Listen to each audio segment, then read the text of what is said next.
여호와는 위대하시니 지극히 찬양할 것이요 모든 신들보다 경외할 것이며 만국의 모든 신들은 우상들이지만 여호와께서는 하늘을 지으셨음이로다. 존귀와 위엄이 그의 앞에 있으며 능력과 아름다움이 그의 성소에 있도다. 만국의 족속들아 영광과 권능을 여호와께 돌릴지어다. 여호와께 돌릴지어다. 아멘. 하나님 감사합니다.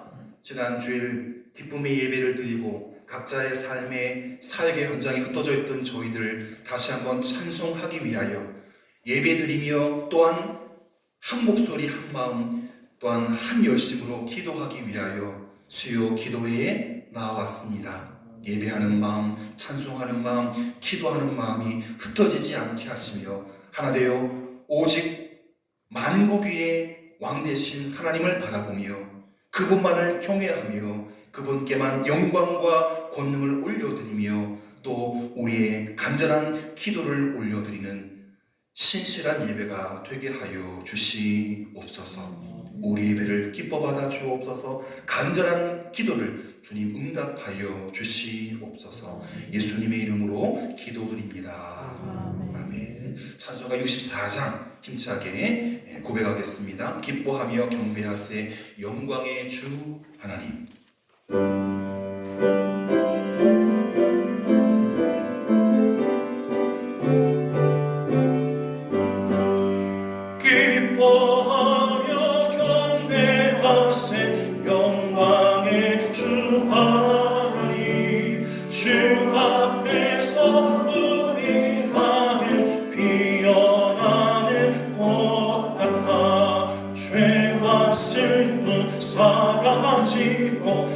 의심 구름 없이 변함없는 기쁨의 주 밝은 빛을 주시네.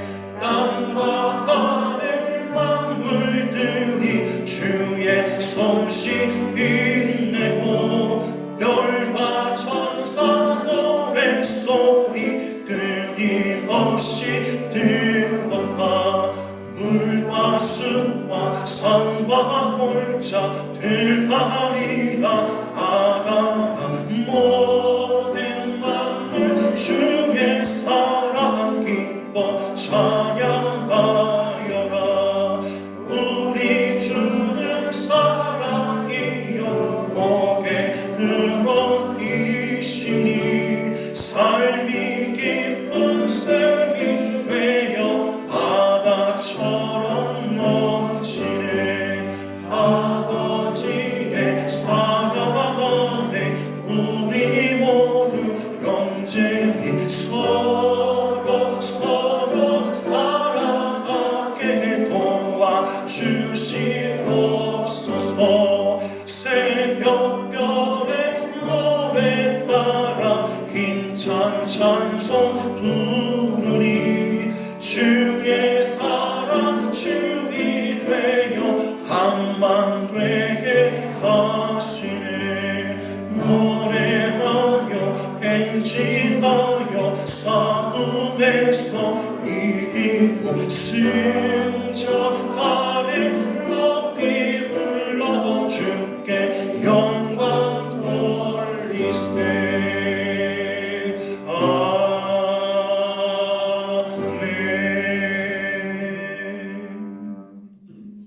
수요 기도해 주신 하나님 말씀 신약성경 에베소서 1장 15절부터 19절 말씀입니다. 한 절씩 교독하고 마지막 절은 다 함께 합독하겠습니다. 제가 먼저 15절 말씀 공독합니다. 이로 말미암아 주 예수 안에서 너희 믿음과 모든 성도를 향한 사랑을 나도 듣고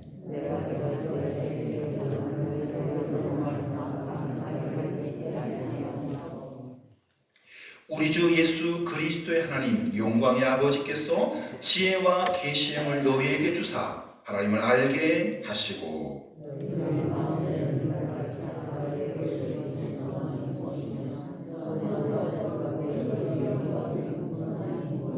다 같이 읽겠습니다. 그의 힘의 위력으로 역사하심을 따라 믿는 우리에게 베푸신 능력의 지극히 크심이 어떤 어떠한 것을 너희로 알게 하시기를 구하노라. 아멘. 지난주 설교 내용을 뭐 다 잊어버리셨겠죠. 사도 바울이 에베소 교회를 향해서 편지를 쓰면서 앞부분에 15절과 16절 보면 또 그 앞부분도 있지만 감사로 시작된 바울의 기도가 이어지고 있는데요. 특별히 17절부터 19절 다시 한번 제가 읽을 때 눈으로 한번 따라 읽어주시기 바랍니다. 감사로 시작된 바울의 기도가 17절 말씀부터 이렇게 이어지고 있는데요. 우리 주 예수 그리스도의 하나님, 그분이 누구냐? 영광의 아버지신데 지혜와 계시의 영을 너에게 주셔서 하나님을 알게 하시고 너희 마음의 눈을 밝히사 그의 부르심의 소망이 무엇이며 성도 안에서 그 기업의 영광의 풍성함이 무엇이며 그의 힘의 위력으로 역사하심을 따라 믿는 우리에게 베푸신 능력의 지극히 크심이 어떠한 것을 너희로 알게 하시기를 구하노라. 바울의 기도가 짧게 말씀을 드리면 지혜와 계시의 영, 지혜와 계시의 영, 7글자죠. 이걸 2글자로 줄이면 성령, 그죠? 지혜와 계시의 영을 2글자로 성령. 에베소 교회 성도들에게 성령을 보내주셔서 누구를 알게 해달라고? 하나님. 여러분, 성령이 도와주시지 않으면 하나님을 알 수가 없어요. 하나님을 고백할 수도 없고요. 입으로 노래할 수 있어도 찬양할 수가 없어요. 여러분들이 오늘 앞에 복음성가 2곡을 불렀고 또 64장 찬송도 고백했고 이게 막 술술 이렇게 입에서 막 토해 나오는 것은 성령께서 우리 안에 그 하나님을 노래하라고 쥐어짜네 나오는 거예요. 사도 바울의 첫 번째 기도 제목이 뭐냐? 성령을 1차적으로는 에베소 교회 성도들에게 보내주셔서 하나님을 알게 해달라는 거지. 이걸 오늘 우리에게로 풀면 발산교회 모든 성도들, 목사와 장로님과 또 집사님과 권사님과 성도, 심지어 아직 젖되지 못한 그 어린아이까지 성령을 보내주셔서 지혜의 영, 계시의 영을 보내주셔서 하나님을 알게 해달라. 여러분, 이번 어린이 주일날 축복된 행사를 앞두고 있잖아요. 아무것도 모르는 그 어린아이에게 성부와 성자와 성령의 이름으로 세례를 줍니다. 이게 웬일입니까? 할아버지 할머니만 사시는 교회에 새댁이 와가지고 애를 낳아가지고 봐도 이뻐요. 우리 집에 그런 물건이 없거든. 쭉쭉 빨고 싶은데 안 되잖아요. 그것도 할머니도 미워할 거고 엄마도 미워할 거고 거리를 두면서 이쁜 척을 하는데 너무 예뻐요. 울지도 않아. 어떻게 날 닮아가지고 외할머니 꼬집어가지고 우리 외손자입니다라고 사랑했던 울지도 않아요. 보면 또 찡찡댈 때는 할머니가 또 삼촌에 데려가가지고 담음도 안에 있어가지고 정말 항상 싱글벙글하고 제가 이렇게 어줍지 않게 이렇게 얼러버리면 까르르 막 넘어가고 나온 사람이 또 이렇게 와라 닦고 하면 그냥 또 막 아이가 너무 밝아서 정말 보기만 해도 바카스 사오지 마세요. 한 박스를 들킨 것처럼 에너지가. 저도 이제 할아버지가 됐나 봐요. 어저께 이정서 목사님 태워갈 때 또 열받으라고 또 저기 손자한테 뭐라고 하는데 아이고 이제 자기 자식한테는 그렇게 되지 않는데요. 손자들한테는 저기 할아버지가 정말 무장해져야 되잖아요. 오를 깎고 하는데 부럽기도 하면서 모든 믿음의 가족들에게 그분이 나이가 있으시든지 그분이 청년이든지 그분이 어린아이든지 초등학교에 다니든지 아니면 학교에 다니지 않는 젖발고 있는 어린아이든지 성령을 보내주셔서 하나님을 알게 해달라. 이게 사도 바울의 기도였습니다. 또한 저의 기도이고 그 은혜가 제게 임해서 제가 하나님을 알고 제가 아는 하나님을 풀어서 여러분에게 설명하고, 여러분도 또 성령을 받아서 제가 풀어드린 그 하나님의 고백을 또 아멘으로 받고, 다 같이 하나님을 더 많이, 더 깊이, 더 넓게 알아가는 거예요. 그런데 우리 모두가 현실적인 문제에 부딪혀서 현실적인 문제를 해결하기에만 급급하여 기도할 때가 많다는 것입니다. 저도 지금은 좀 이렇게 느슨하지만 뭐 둘째나 셋째가 이렇게 어떤 딱 문제가 부딪히면은 그 순간에는 이제 다른 기도가 좀 제쳐놓고 그 기도를 하게 돼요. 이게 하루 이틀에 끝날 게 아니라면 이제 호흡을 달리해서 그 기도도 하지만 또 놓쳤던 다른 기도를 다 또 끌고 와서 다시 기도를 이어갑니다. 현실적인 큰 문제에 부딪히면 누구나 당황하고 그 현실적인 가장 긴급한 문제 해결을 위해서 많은 시간을, 기도의 시간을 거기에 집중합니다. 당장 눈에 보이는 문제들만 놓고 기도하다 보면 정작 중요한 기도 제목을 잊어버리기 쉽습니다. 무엇을 먹을까? 무엇을 마실까? 무엇을 입을까? 기도하라고 했어요? 기도하지 말라고 했어요? 기도하지 말라고 했어요. 다 주신다. 다 하신다. 그래서 당장 부딪혀오는, 당장 우리를 혼란스럽게 하는 그 눈에 보이는 문제들, 그것만을 놓고 기도하다 보면 정말 기도해야 될 그런 것들을 잊어버립니다. 여러분, 우리는 모범적인 기도가 뭔지 잘 알지 않습니까? 모범적인 기도. 기본적으로 찬양, 기도에 찬양과 고백과 감사와 간구, 요 네 가지가 골고루 들어가야 좋은 기도예요. 따라하시죠. 손을 펴십시오. 자, 음성을 꼽으면서 음성과 찬양, 고백, 감사, 간구. 그런데 목사도 이 간구 달라 처음부터 끝까지 선들이세요. 처음부터 끝까지 1절부터 100절까지 간구로 끝나면 그거는 정말 어린아이의 엄마한테 뭐 주세요, 아빠한테 뭐 주세요, 아빠한테 거의 안 달라고 하지만 엄마한테 다 달라고 그러잖아요. 지금 다 큰 우리 딸들도 그래요.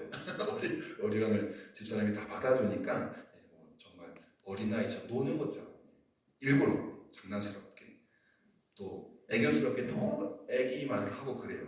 그러면서 놀더라고요. 엄마랑 다 큰 딸들이. 그런데 여러분, 실제로 기도해 보면 어떤 부분이 가장 큰 부분을 차지합니까? 첫 번째 찬양입니까? 두 번째 감사입니까?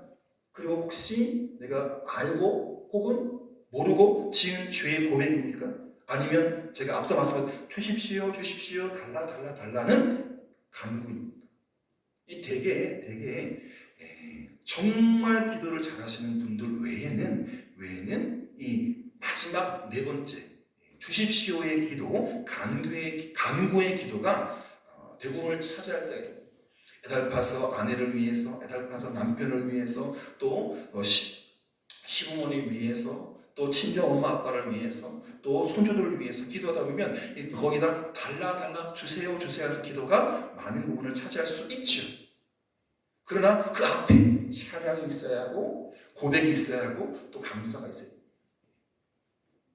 여러분, 김밥에 밥이 있는데 노란 단무지만 들었다. 그것도 김밥이죠. 김과 밥이 있고 노란 단무지가 있어요. 근데 맛은 없어요. 거기 시금치도 들어가고 또 제가 좋아하는 소시지도 들어가고 하면은 진짜 정말 맛있잖아요. 우리의 기도에 간구만 있으면 정말 맛없는, 하나님 보시기에는 집어들고 먹고 싶지 않아요. 그런데 거기에 찬양이 들어가 있고 감사가 들어가 있고 고백이 들어가 있고 그런 거 들어가 있으면 이게 정말 만난 기도가 되는 것입니다. 여러분, 현실적인 문제에 급급해 있기 때문에 주십시오라는 기도가 꽉 차는 거예요. 거기서 조금 한 걸음 힘들지만 한 걸음 물러서 그 현실적인 문제, 우리를 다급하게 하는, 그리고 기도를 못하게 하는 그 현실적인 문제에서 한 걸음 뒤로 물러납니다.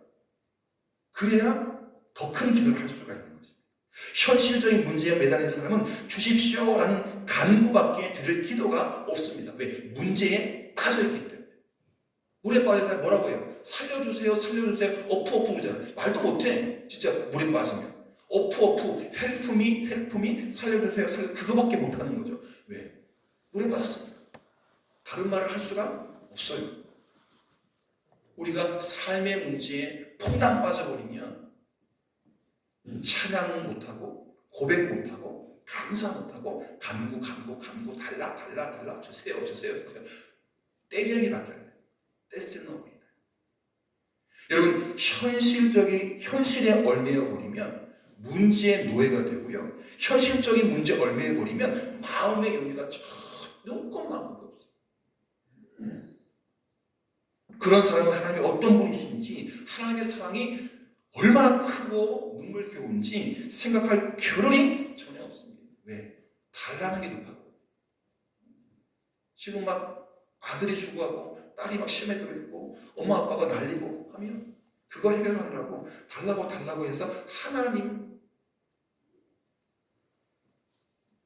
내 문제, 가정의 문제, 우리 아이 문제, 부모님 문제, 그게 먼저기 때문에 하나님 어떤 분이신지, 하나님의 사랑이 뭔지 전혀 생각할 겨를이 없는 거죠. 그러나 사도 바울의 기도를 보시기 바랍니다. 그분의 간구는 우리가 드리는 간구와 그 내용이 사뭇 달라진 것입니다. 바울은 사랑하는 에베소 교회 성도를 위해서 기도할 때에 그들이 하나님을 아는 일이 더욱 깊어지고, 하나님을 아는 지식이 더욱 풍성해지고, 하나님께 더욱 충성할 수 있게 도와달라는 기도를 하고 있는 것입니다. 바울이 에베소 교회 편지를 보내서 내가 이 기도를 너희들을 위해서, 또 여러분의 교회를 위해서 하고 있습니다. 바울의 첫 번째 기도가 이 기도였어요. 바울의 기도가 하나도 틀린 데가 없어요. 근데 우리는 이렇게 못 따라가요.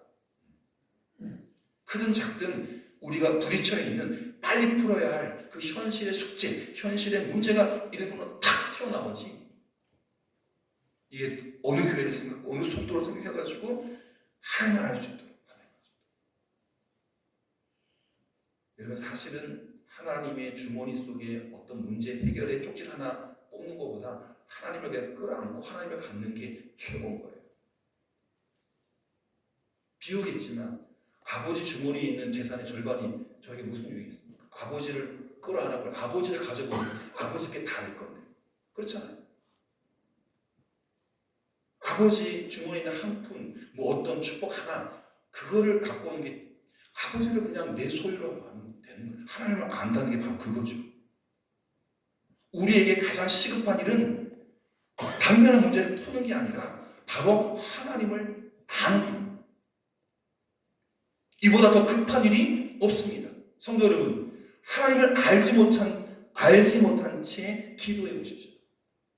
얼마나 큰 기도입니까? 하나님이 어떤 분인지 모르고, 그렇잖아요. 하나님의 주머니 속에 아주 작은 그것만 노리는 거예요. 하나님을 달라고 하면, 하나님 나한테 하나님을 달라고 하면 기가 막힙니다. 하나님을 깊이 알지 못한 채 열심히 봉사해 보십시오. 교회에서 얼마나 큰 실수를 저지르는지, 심지어는 교회에서 쫓겨날 수도 있어요. 하나님을 제대로 알지 못하고 열심히 해서 교회에서 봉사하면 큰 실수를 저지를 수 있고 또 사고를 칠 수가 있습니다. 하나님을 알지 못한 채 교회에서 일하면 어떤 사람은 설친다고 하죠.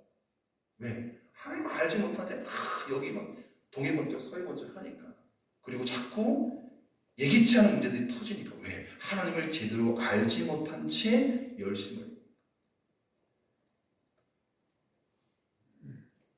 그래서 사람 사이뿐만 아니라 사람 사이뿐만 아니라 하나님과 사람 사이에도 가장 중요한 것은 그 상대방, 하나님을 아는 것. 하나님의 역사는 하나님을 깊이 아는 데서부터 시작이 됩니다. 그렇기 때문에 신앙생활에서 가장 중요한 일은 하나님, 내가 당신을 알기를 원합니다. 하나님, 당신 누구세요? 나에게 들려주시고 내가 당신을 알 수 있도록 깨닫게 해주세요. 1mm라도 0.1%라도 당신의 심정을 내가 알기를 원합니다. 오늘 당신에게 무엇을 하기를 원하시는지 그것들을 말씀해 주십시오. 내가 하나님을 알기를 원하고, 하나님의 마음을 알기를 원하고, 하나님이 나를 통해서 무엇을 하기를 원하는지 알고 싶습니다. 여러분 그런 기도 드려보셨습니까? 저도 마찬가지겠지만 이게 이제 입으로 이렇게 쏟아내는 이게 말을 하는 그게 기도라고 하고 그걸 딱 끝이고 듣는 기도를 저도 잘 못해요.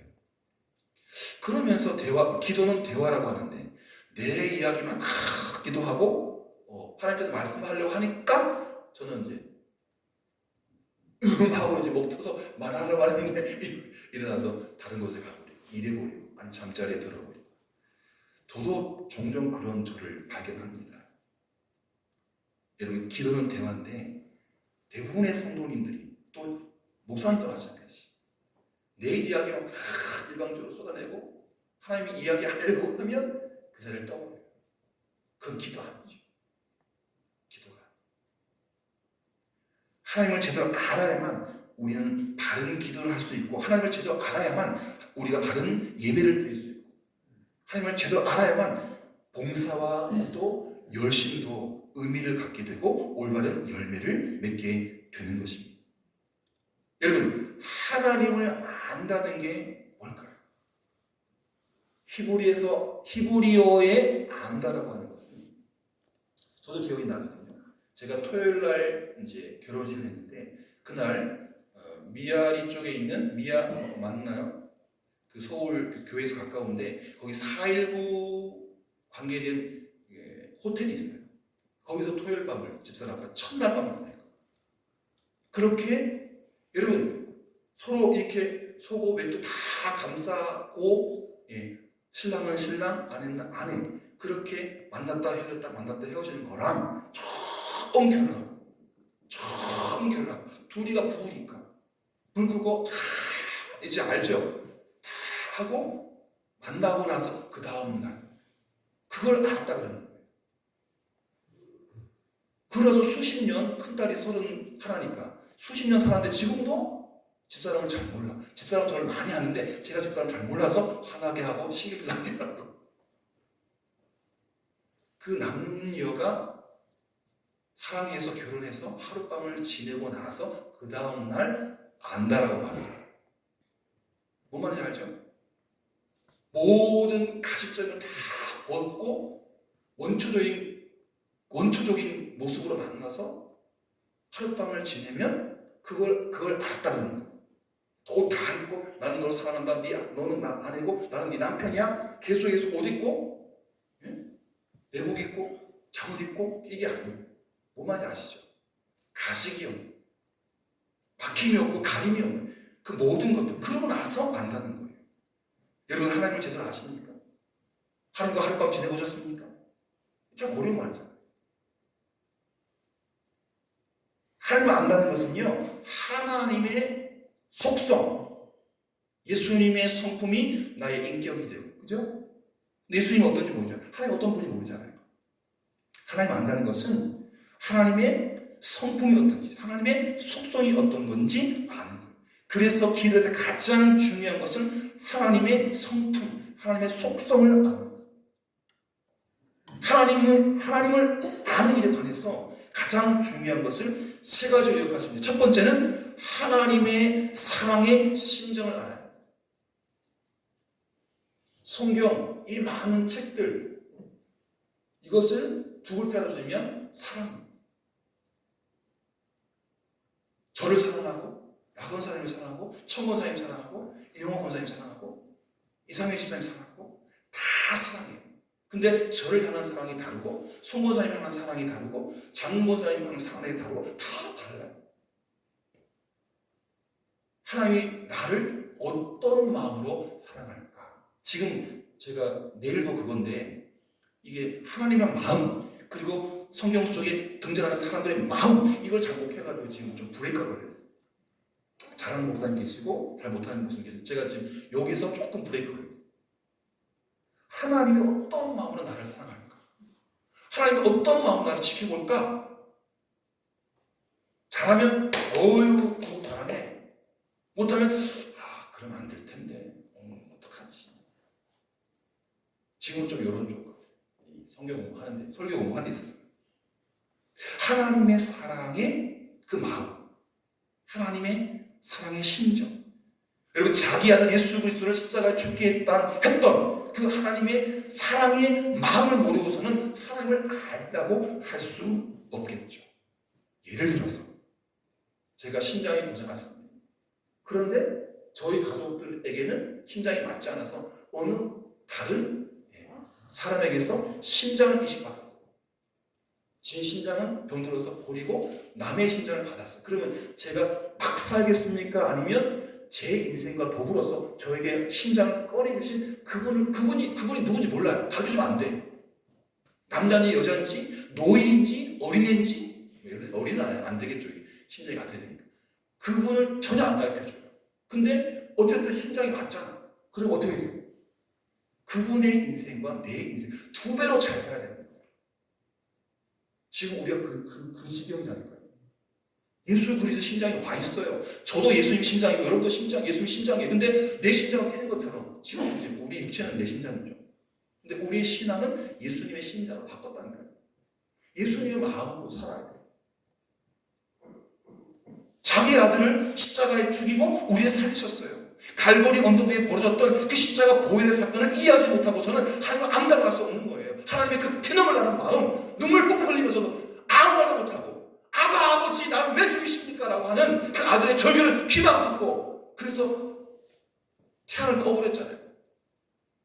도대체 못 보이가 이 카메라를 흔드는 것처럼 이 땅을 흔들었잖아요. 내가 못 보겠으니까. 하나님을 알고자 하는 그분의 가슴을 찢는 사랑을 알아야 하고 끝없이 용서하시는 아버지의 심정을 알아야 합니다. 두 번째, 하나님을 아는 일의 가장 중요한 두 번째 사실은 하나님의 공의입니다. 하나님은 사랑이시지만 죄는 두고 보지 못해요. 죄를 지으면 어떻게 될까요? 그냥 넘어가면 될까요? 우리 큰아이가 아빠 주머니에 돈을 훔쳤어. 너무 사랑하니까 그래 내 딸이니까. 그럼 돼야 안 돼요? 또 훔치고. 처음은 아빠 돈이지만 이 아이가 매를 대지 않고 또 따끔하게 야단치지 않으면 남의 주머니에 엊그제 오늘인가요? 그 헬멧 쓰고 멀쩡한 그 청년들이 금방에 깨가지고 훔쳐서 2분 만에 다 훔쳐가지고 오토바이 타고 등산로로 막 했는데 걸렸어요. 붙잡혔어요. 아빠 거를 할 때 따끔하게 하는 죄야. 남의 거를 건드리지 않고. 하나님은 공의로 죄를 지으면 그게 큰 죄든지 작은 죄든지. 우리 공동체 성경 하면서 바세바를 보냈던 다윗이 얼마나 큰 수난을 당한지 알잖아요. 그 성군도 이제 죽어가면서 뭘 해요? 인구조사? 그 마음대로 하면 되는 게 아니에요. 병력을 이잖아요. 두 가지. 사람들이 이스라엘에서 인구조사는 이유는 두 가지예요. 세금 걷기 위해서 백성들이 몇 명이냐? 1인당 10,000원씩 구하려고 세금 내고, 또 하나는 군인들 총칼 들고 싸울 사람이 몇 명이냐? 그거거든요. 죽기 전에 다윗이 인구조사 해라. 그리고 몇십 명 또 죽었잖아요. 몇만 명 죽었잖아요. 하나님의 하라고 이제 하라서 안 하는데. 그 공의는 결코 용서받을 수 없는 인간의 죄와 타협하지 않습니다. 우리 죄를 용납할 수 없어서 자기 아들을 대신 죽이기까지 하신 그 하나님, 그 사랑도 배워야지만 그 정말 조그만 눈곱만큼의 죄, 허물도 허락하지 않은 하나님의 공의도 우리가 배워야 하죠. 세 번째 중요한 것은 하나님의 완전성과 거룩성. 인간은 거룩하지 못하기 때문에 하나님의 거룩을 상상할 수가 없습니다. 되게 자기 방식대로 하나님의 거룩을 이해하기가 쉽지만 우리는 예수 그리스도의 보혈을 통해서 하나님의 거룩을 이해할 수가 있는 것입니다. 상대방을 모르면 제대로 사랑할 수가 없죠. 이것은 부부관계에서도 마찬가지예요. 진정으로 사랑할 때에 그 사람을 위해서 봉사할 수 있고 섬길 수 있고 또 나를 기꺼이 헌신할 수 있는 것입니다. 때문에 성도들의 기도에서 가장 중요한 강조점은요, 하나님을 알게 해주십시오. 하나님을 알기를 원합니다가 되어야 합니다. 사실 저도 이 설교를 준비하면서 또 말씀을 통해서 이걸 다 새삼스럽게 깨닫습니다. 저는 그냥 바로 찬양, 감사 이걸로 시작을 하긴 하지만 하나님 알기 원합니다 라고 그렇게 갈급하게 기도하지는 못했어요. 성경 공부의 모든 내용이 하나님을 알아가는 것이고 우리 기도의 모든 내용이 하나님을 아는 일입니다. 하나님을 아는 것에 참다운 교제가 하나님을 알아야 참다운 교제가 되면서 알미 생성이 되고 또 믿어지고 사라지는 것이기 때문에 먼저 교회가 하나님을 잘 알아야 하고 목사가 교인들을 잘 알아야 합니다. 교인들이 어떤 심정인지 모르면 정말로 목회하기가 어렵습니다. 바로 여기에서 우리는 다음과 같은 진리를 깨달을 수가 있는데 교인들은 목사를 잘 알아야 합니다. 일은 중요하지 않아요. 서로를 깊이 알면 어떤 일인지 쉬워지는 거예요. 하나님과 나 사이의 관계가 깊어지면 그 하나님과 내가 함께 해야 되는 그 일이 쉬워지는 거죠. 하나님이 뭘 도울 수 있는지 내가 뭘 할 수 있는지 그 관계가 깊어지고 서로 알게 되면 우리가 해야 할 일들이 쉬워지는 거예요.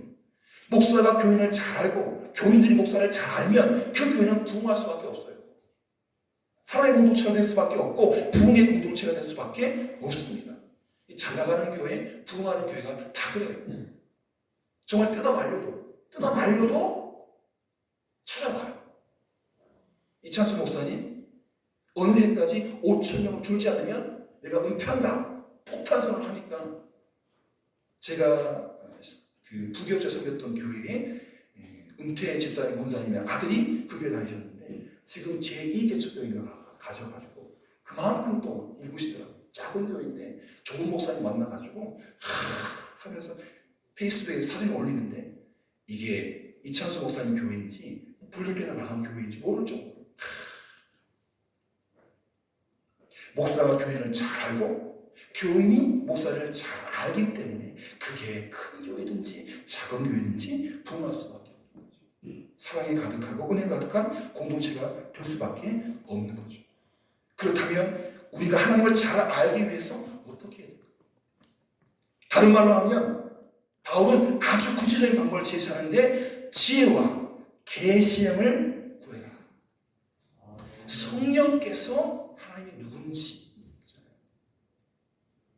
여러분 지금 뉴스를 보려면 세상 돌아가는 소식을 들으려면 어떻게 됩니까? 텔레비를 켜든지 신문을 구독하든지 그잖아요. 안 그러면 휴대폰을 꺼내가지고 네이버 검색을 하든지 세상을 알려면 신문을 보시든지 TV를 켜시든지 휴대폰을 켜시든지 하나님을 알려면 성령님의 도움이 필요하다는 것입니다. 우리 인간에게도 유일하게 모든 만물 가운데 인간에게만 영이 있어요. 하나님도 영이 있어요. 영끼리 통하는 거예요. 영끼리 통하는 거예요. 지혜와 계시의 영, 다른 말로 하면 지혜의 성령을 구하고 계시의 성령을 구하고 성령께서 지혜를 주시니까 지혜가 풍부하신 성령께서 임하시면 그 성령이 또 하나님이시거든요.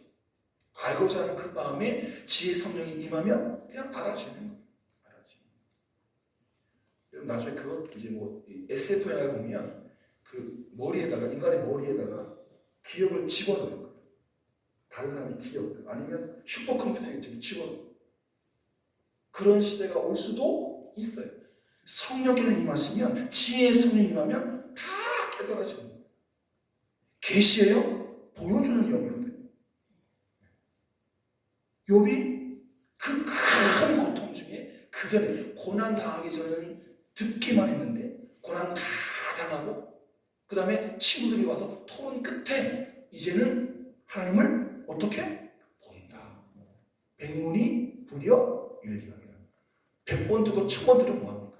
한 번 보는 게 낫지. 고난 끝에 하나님을 보았다. 계시형 보게 하신 성령께서 보게 한다는 겁니다. 성령을 사모하면서 성령 충만을 구할 때 특별히 두 가지를 위해서 기도하십시오. 주님 내게 지혜의 영을 주십시오. 하나님을 알게. 하나님 내게 계시의 영을 주십시오. 하나님을 보게. 알고 보는 것이 중요합니다. 지혜와 계시의 영은 어떤 은사보다 더 중요한 것입니다. 지혜는 성령의 도우심을 받아서 내가 스스로 모든 것을 깨닫는 계시는 하나님이 나에게 가르쳐 깨닫게 해주시는 그 부분, 이 두 가지는 하나님을 이해하는데 동시에 필요합니다. 지혜만 있어서 안 되고 계시만 있어서 안 되는 거예요. 이 두 가지가 잘 어우러지면 완벽하게 하나님을 알 수 있는 것입니다.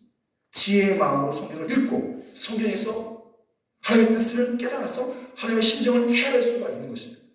기도를 통해서 하나님의 뜻을 전달받고 계시받는 놀라운 역사가 조화를 이룰 때에 우리는 하나님을 더욱 사랑하게 되고 하나님 마음속으로 깊이 들어가게 되는 것입니다.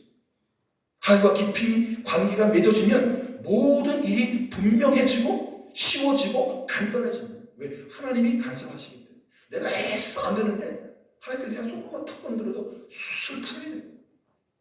하나님과 친분을 쌓는 것, 친해지는 것, 이게 대박인 거예요. 복권에 당첨되고, 뭐 사건 주가가 막 오르고, 잘 모르지만, 그게 대박이 아니라, 하나님과 친해지는, 엄청 친해지는 그게 대박이에요. 하나님이 내 일에 간섭하십니다. 하나님과 깊은 관계가 맺어지면, 모든 일이 분명해지고, 쉬워지고, 간단해지고, 술술 풀려나는 거죠. 요즘 우리 한국교회의 비극은 하나님과 가까워지는 일에 소홀해지고 그 일에 실패하기 때문에 한국교회가 병들어 있는 것입니다. 물론 목회자분들 정신 차리겠죠. 더 가까이, 하나님 가까이, 말씀 가까이, 그리고 주저앉아 있는 성도를 끌어 하나님과 가까이 나아가는 게 오늘 한국교회의 비극을 극복하는 길입니다. 그래서 인간관계나 사회학적 이론이 교회를 지배하게 됩니다. 왜? 하나님과 가까워지는 일에 실패했기 때문에 자꾸 사람들의 관계 속에서 또 사회학적인 이론을 통해서 교회가 영적인 일을 하는 게 아니라 프로그램을 자꾸 어떤 프로그램, 전도 프로그램, 무슨 프로그램 이게 오늘 한국교회의 아픔입니다. 모든 그리스도인들에게 예전이나 지금이나 변함없는 진리가 딱 한 가지 있다면 하나님과 가까워지는 것. 이것보다 더 위대한 전략은 없는 거예요. 저도 하나님과 가까워지고 여러분도 모두 친밀해지고 하나님과 가까워지는 것. 하나님과 깊이 교제하는 것보다 더 우선적인 것은 없습니다. 하나님을 밝히 볼 수 있는 영안이, 영적인 눈이 모두에게 있고 또 그것이 활짝 열려서 주님을 알고 깨닫고 더 많이 사랑하고 더 많은 축복을 받는 저와 여러분 되기를 축복합니다. 믿음의 사람에서 가장 우선시해야 될 가치는 하나님을 내가 아는 것입니다. 내가 만나는 것입니다. 내가 보고 듣는 것입니다. 그 은혜가 우리 가운데 항상 넘쳐나기를 축복합니다. 기도하겠습니다. 좋으신 아버지 하나님 감사합니다. 세상 속에 흩어져 있던 우리 믿음의 가족들 월요일, 화요일, 수요일 해가 넘어갈 때까지 각자의 삶의 자리에서 정말 충성스럽게 믿음의 자리로 살았습니다. 하나님 그러나 다시 한번 사도 바울이 우리에게 도전합니다. 하나님을 아는 것이 최우선 과제다. 성령의 도우심을 받아 우리 모두가 주님을 듣고 보고 만지고 느끼고 그 은혜 속에 그 보호함 속에 함께 살아가기를 간절히 소망합니다. 성령님 임하여 주옵소서. 날마다 주님과 교제가 하여 주옵소서. 임마누엘 그 은혜가 우리의 삶을 사로잡고 은혜와 축복 속에 정말 발마다 기뻐하며 감사하며 행복해하는 우리 모두가 되게 주님 하나님을 더욱더 깊이 온전히 알아가게 하여 주옵소서. 우리 간절히 기도할 때에 지혜의 영 또 계시의 영이 우리에게 임하셔서 하나님을 듣게 하시고 보게 하시고 느끼게 하시고 또 끌어안게 하여 주시옵소서. 예수님의 이름으로 기도드립니다. 아멘.